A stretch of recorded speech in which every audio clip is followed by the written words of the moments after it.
Muy buenos días, tardes, noches. Bienvenidos todos a su canal comiquero. Yo soy Poderoso Sensual y esto es Cómic y más cómic. Hoy presentamos Las Olivas Negras. ¡Chécalo!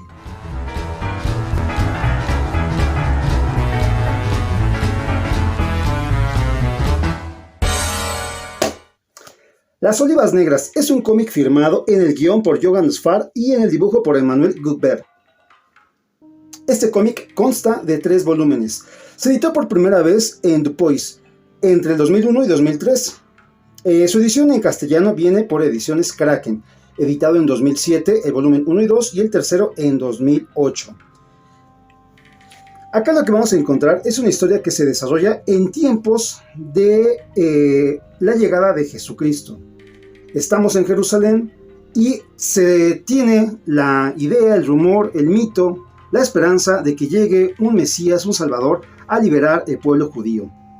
En ese contexto, vemos que nuestro personaje Gamaliel, este pequeño niño, es llevado por su padre hacia Judea para realizar un sacrificio. Este chivo lo van a sacrificar porque su madre ha muerto y es una ofrenda para rememorar pues, a su propia esposa.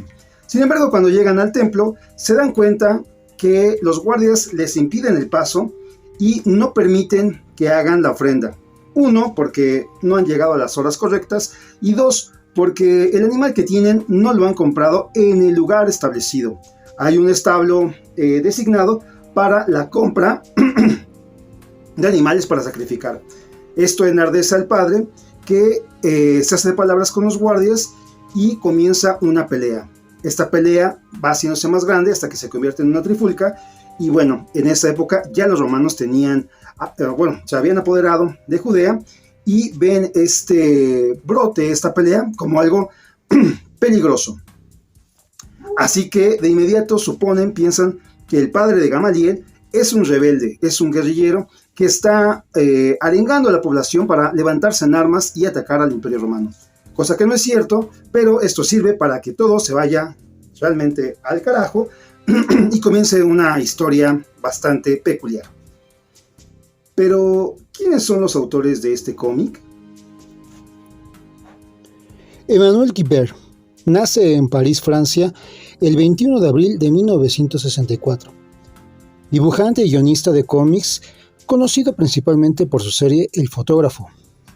Emmanuel Guthberg debutó en la historieta con Brun, una revisión del ascenso del nazismo en Alemania, que se publicó en Francia en 1992. Su estilo evolucionaría rápidamente a partir de su participación en Latios The Boys, junto a autores como Frederick Boyle, Emile Bravo, Christophe Blain o Johan Sfar.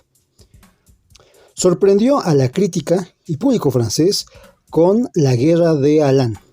En 2003 comenzó la publicación de su obra más premiada, El Fotógrafo, realizada en colaboración con el fotógrafo Didier Lafforgue, que narra el trabajo de un grupo de médicos sin fronteras en Afganistán.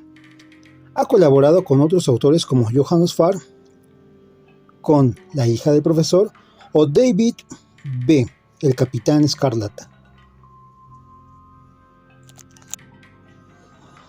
Johan Sfar, prolífico dibujante y guionista nacido en Niza el 28 de agosto de 1971, en el seno de una familia judía. Pese a que primeramente fue conocido por su participación en series de fantasía como La Mazmorra, o humorísticas como El gato del rabino, su origen judío, su relación con su familia y la muerte temprana de su madre le derivaron hacia obras de otro calado, más intimistas y reflexivo, y pasó a trabajar con temas sobre la existencia de Dios, el judaísmo, la política, la feminidad, la historia y la filosofía. Bueno, y la verdad que este cómic me gustó muchísimo. Yo no lo conocía, no lo tenía en el radar. Sin embargo, tuve la oportunidad de verlo. Investigué un poquito, me di cuenta que eran 3 y en el lugar donde lo vi estaban los 3 volúmenes, así que de inmediato no lo pensé, vi los nombres y dije, vámonos. Me gustó porque la manera en que nos narran estos autores, como decía, Johan Sfar está en el guión y Emmanuel Guthberg en los dibujos. Esa mezcla, ese equipo, la verdad que se me hizo muy bueno, muy potente, porque Johannes Farr es un judío y siempre en sus historias tiene relación pues su religión, sus raíces. Si bien no hace tratados o explora directamente la religión, siempre está ese aderezo, siempre está en sus personajes relacionados con o envueltos en el pensamiento religioso, o esa religiosidad está alrededor de sus personajes. Bueno, en este caso no es la excepción, y nos muestra una Judea hostil, sombría, difícil, ¿no?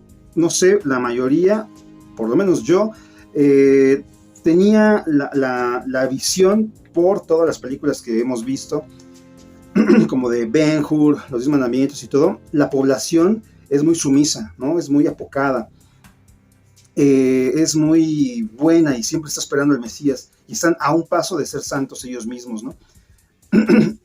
Perdón.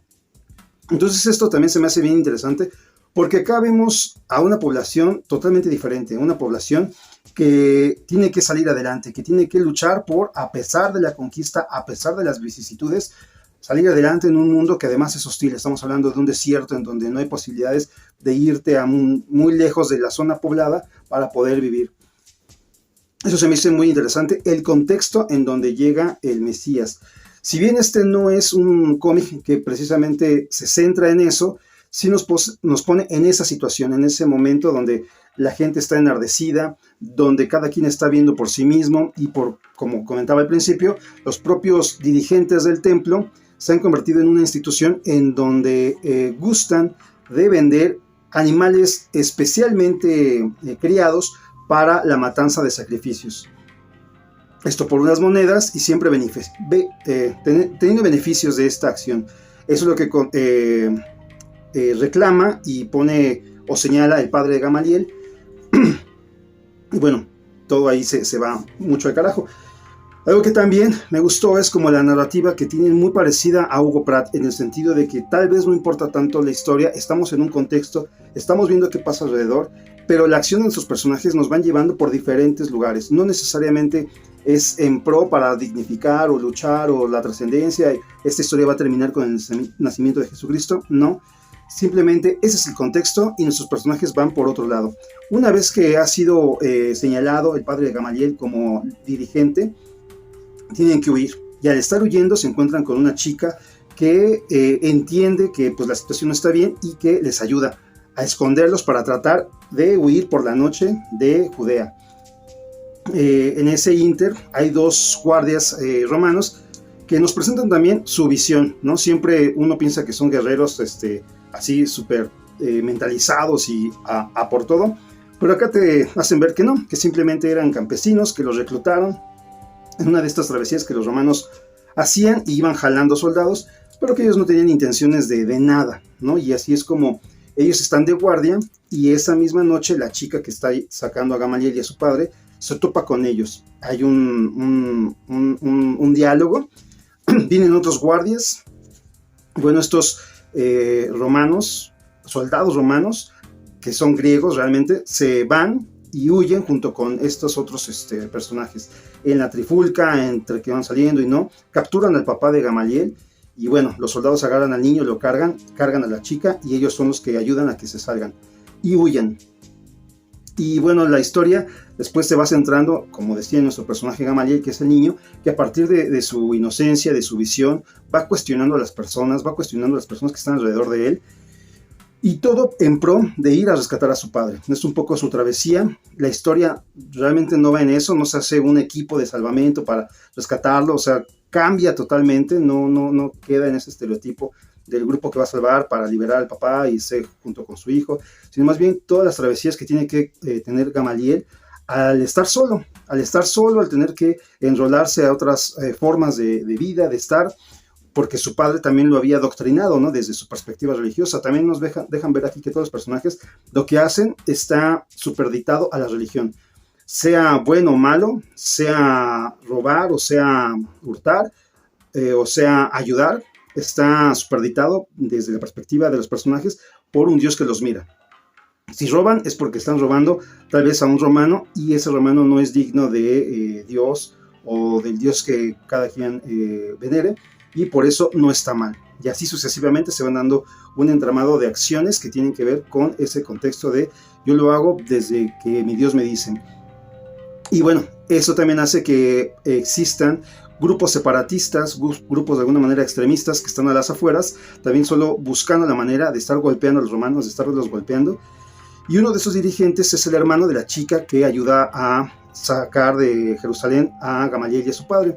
Así es como llegan a ese establecimiento y los soldados romanos, al estar ahí, pues los quieren golpear, pero para aceptarlos lo que hacen es cortarles el prepucio. Así, ese símbolo tan potente hace que ellos ya no puedan regresar con los romanos, porque pues evidentemente si los ven con la circuncisión los van a tachar de judíos y los van a masacrar. Por otro lado, no pueden seguir con su prepucio y estar con los judíos porque los van a masacrar, ¿no? Los van a torturar. Entonces ellos tienen que decidir y deciden irse del otro bando sin que sea algo ideológico, sino simplemente por conveniencia. Perdón, y así vamos viendo cómo nuestros personajes se van desarrollando. Bueno, la verdad que muy interesante, todo el contexto, todo el montón de ideas. Son 48 páginas por tomo, y más que una acción y secuencias y algo así muy épico, son un montón de ideas que viñeta con viñeta nos van dando, y como decía también muy en la narrativa de Pratt, de darnos personajes que tal vez no tienen que ver, pero que aderezan y van nutriendo en cuanto a ideas, a conceptos. Personajes que de pronto aparecen y no tienen ningún desarrollo y solo sirven para dar un puente hacia Gamaliel, por ejemplo, llegue de un punto a otro punto, y en ese punto ese personaje se acerca a él y le cuenta una historia o hay algo que sí hace mella en el personaje, en Gamaliel, pero después no va a más, ¿no? Entonces eso también se me hace interesante porque son personajes muy reales, muy de la vida cotidiana, y que me hace ver, imaginar el contexto en el que la población vivía justo a la llegada de Jesucristo y todo este cambio radical que iba a haber, ¿no? Era un momento en el que también la humanidad de ese momento estaba totalmente volcada al pensamiento mágico y, como decía, esperaban el Mesías, porque ellos no se quieren levantar en armas contra los romanos, sino tener un Mesías que con su fuerza mística pudiera liberarlos, ¿no? Y tener ya las conveniencias que siempre han ellos tenido. Recordemos que en este punto es donde se separan las tres grandes religiones, el Islam, los judíos y los católicos. Ya después vienen sus variaciones y todo esto, pero fue un momento muy importante. Y aunque estas ideas están en el cómic, no son la parte principal, lo cual se me hizo muy padre porque no es un libro que nos esté leccionando, sino simplemente nos recuerda que está esa historia, pero también nos recuerda que hay las personas reales que vivían en ese contexto. Yo creo que lo he repetido muchas veces, pero es lo que más me gustó y lo que más rescato de esta historieta. Me clavé a estar hablando y no pude presentar mucho el dibujo, así que voy a dejar este que es así para que le pueden poner stop y leerlo. Esto define mucho lo que estamos platicando. Porque también el padre, todos viven una religiosidad, ¿no? Todos desde su punto de vista, a los ojos de Dios, están haciendo algo positivo por los preceptos que les han enseñado. Y cada quien empieza a tener sus interpretaciones por la situación en la que viven, el contexto. En este caso, el sitio romano, ¿no? Y empiezan a variar, a cambiar, a permitir que sus ideas religiosas sean las mismas o cambien según sus necesidades. Y hay otros que llegan con ideas nuevas, ¿no? Por ejemplo, los esclavos, que están aquí destinados al entretenimiento, ya que los romanos han llegado y con ellos sus costumbres. Y una de ellas es el circo romano, estos gladiadores que tienen que batirse a muerte para entretener a las masas. Y mientras están esperando la muerte, pues los esclavos pues les rezan a sus dioses. Y aquí Gamaliel también se ve envuelto en toda esta vorágine de ideas, ¿no? Ya que llega con los ortodoxos le dicen unas cosas, llega con un anciano que está encerrado en la cueva y también le hace ver la vida desde otra perspectiva, y así, ¿no? El niño va creciendo y va viendo muchas cosas, ¿no? Que después van a ir desarrollándose. El cómic son 3 volúmenes, la verdad que no tengo idea si no funcionó muy bien o por qué, pero parece que termina abruptamente, aunque se hace un cierre interesante, es un final abierto que pues nos deja reflexionando sobre todas estas situaciones. En sí los personajes no concluyen sus arcos, ¿no? Yo creo que más bien es ideas las que quedan ahí para que nosotros las cerremos, pero no pasa más con los personajes, ¿no? Que eso, hijo, se me hace un poco pues triste, ¿no? Porque vas tú leyendo y de alguna manera uno va conectando con el personaje de Gamaliel, que pues de poco a poco vamos viendo su evolución. Un pequeño niño que está totalmente atado a su padre, cómo va justo por las ideas y la enseñanza de su padre, busca el camino para regresar a él. Aquí vemos cómo están los romanos. Aquí vemos cómo los romanos, estos soldados, de alguna manera se disfrazan para poder escapar y llegar a otro lugar a salvo. Y aquí es cuando ya les dicen, pues, los vas a tener que cortar para que sean parte de...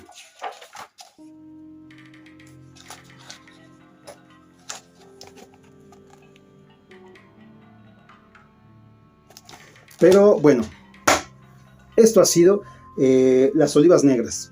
La verdad que un cómic que yo recomiendo mucho, no es nada caro, yo lo encontré de suerte en una de viejo, pero si uno puede buscar en internet, lo puede encontrar también. Y la verdad que es un relato interesante.